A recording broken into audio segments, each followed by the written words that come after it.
Is it just me, or does Franz Alonso remind you a bit of Ronnie Dyler, the way he reacts after games? It was absolutely amazing to see last night. It was fantastic to see the women's team getting so many people at a game, over 9,000 people watching the women's team last night. And what about the Celtic end?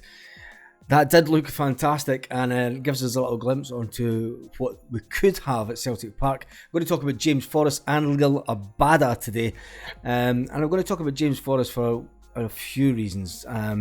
And we'll do that towards the end of the video. Lil Abada came out yesterday and he was talking to the media. He basically says his future's still at Celtic. He did a pretty in-depth interview talking about his time that near Bitton, was doing his washing and everything. He's got family and friends here in Glasgow. He says, I don't really care about anything that's been said about my future. I just care about giving 100% training and in games. I'm happy here. That's the most important thing.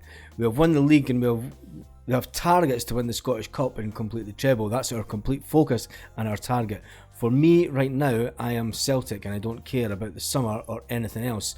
He also went on to say that the coaching staff have been helping him getting ready for the Champions League next season. So that's an insight to, it's probably will he want to go. Everyone thinks he's going to go out the door, but you know what it's like at Celtic. Ange Postecoglou has probably put a little arm on his shoulder and saying, look, there's big things planned for you in the future. You've got to remember he was only 19 when he came here. And I'm going to talk about the age of players. And wait a minute, I want to talk about this first of all, right?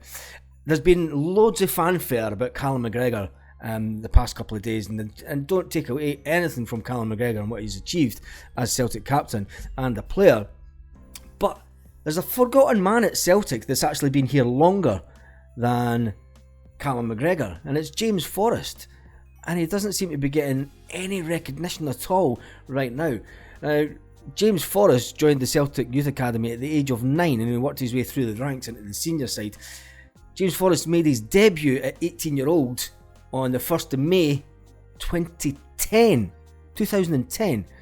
He's barely looked back since 2010 and he's won a fantastic amount of trophies in that time. He's probably won more than Callum McGregor. And why is this lad not... Is testimonials a thing of the past? I'm going to actually ask John Paul Taylor. Is testimonials a thing of the past? Because for a player that's been here so long, surely he needs some kind of recognition by the club. I mean, a lot of people say, oh, he's done at Celtic and whatever, but for a player that's been at the club for so long, I mean, the last player that was to be at Celtic so long was probably Paul McStay. You know, if Peter Grant can get a testimonial from Celtic, and I know it's different ages and the wages and everything, but if Peter Grant can get a testimonial for Celtic, surely James Forrest needs some kind of recognition. I mean, he's won the quadruple treble. He's on course as well to also have 5 trebles in his bag. Do you know what I mean? So, what's going on, Celtic? Somebody tell us. I think James Forrest, and I don't want this to be a slagging match because I think James Forrest has been a fantastic servant for us over the years. He's scored some cracking goals and he was doing it on a regular basis, cutting in for the wing and then turning and shooting. I mean, anyway, I digress. We'll get back to Abada. Tell us in the comments what you think about James Forrest and should he get a testimonial or some kind of recognition for Celtic. The fact that he's now been at the club for 13 years is just unbelievable. Back to Abada. He was only 19 when he came and he had Big Nero helping him out when he first got here. He says it was good because it helped him with his language. Nero's obviously left last summer and he had a good relationship with him, but what he's done is basically he's buckled down. He says he still speaks to Nero a lot. He still watches all the games because he's Celtic at heart. You've got to remember that Near Bitton was here for 9 years also. And he says after that length of time, he says that Bitton still watches Celtic games, and he says he still tries to coach me. He thinks he's my coach. Abada said he still phones him on a regular basis. Back to the Celtic women's team, that was absolutely fantastic last night. I mean, the pictures of Franz Alonso jumping about and the Celtic end banner. Hats off to the Green Brigade and the boys for getting that banner done, because I mean that would have cost a little bit of money also, and it was a fantastic banner. And I really hope that it's going to be an ongoing thing. They don't just do this just purely for publicity to try and get their agenda for the Celtic end thing. I hope that they do try and continue going to Celtic women's home games on a regular basis. It would be it would be really a bit unfair on the women's team if it were just to be a one-off and just for their own agenda to try and get a standing section at that end of the ground. That will have its own arguments, and that's for another video. Other than that, this guy Ito that we're seemingly after, it's another one from the J-League. We've done fantastic going into the J-League so far, but there's one player that hasn't done so well, and it looks like he might be going back. But other than that, Ange Postecoglou's done fantastically well in that market. Could this be another player that's coming in, or is it just paper talk? There's going to be speculation on players coming in every single day.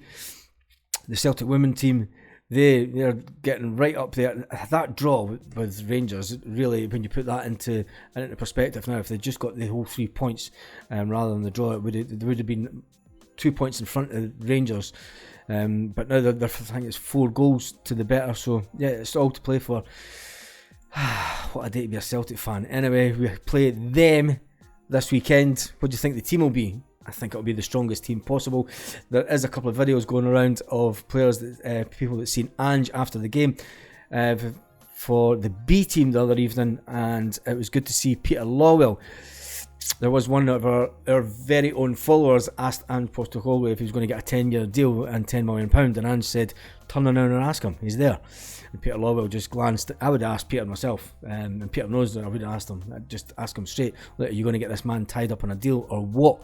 Feel the wrath of the fans if you fail to answer me, Peter. That's what I would have said. Anyway, that's it for today. Franz Alonso, what a man. If he wasn't the Celtic women's coach, you would actually want him as a Celtic manager. He's so enthusiastic for the women's team. It's just brilliant. Leila Badar's been speaking about the fact that he might not leave Celtic this summer, and he's concentrating completely on his own form, and he's had the backroom staff helping him to focus so that he's even better going into the Champions League next year. So that gives you a little bit of a hint that he's not really going to be going anywhere. James Forrest, should he not be given a testimonial? Tell me your thoughts in the comments. And on that note, I'm not going to do anything with the comment section. I did that yesterday. I'll have a look at the comments and see what you're all saying to it in a little while, and I'll see if there's any other Celtic news this afternoon. I'll jump on with a video later. But if not, enjoy your day, Celtic fans all around the world.